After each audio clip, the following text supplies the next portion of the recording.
मागे 10 वर्ष देशाचे पंतप्रधान आहेत. मागे 10 वर्ष 2014च्या निवडणुकीनंतर ते पंतप्रधान झाले.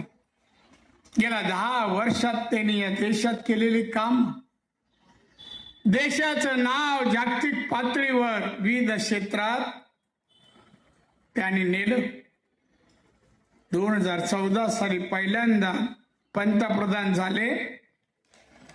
त्यावेळेला भारत देश जागतिक अर्थव्यवस्थेमध्ये 11 नंबरवर होता. आज 10 वर्षानंतर भारत जागतिक अर्थव्यवस्थेमध्ये 5व्या नंबरवर आहे. आणि मोदी साहेबांनी आता सांगितलंय की 2030 साली भारत आपला 3रा नंबरवर असेल. अमेरिका, चायना आणि भारत ही प्रगती, देशाचं नाव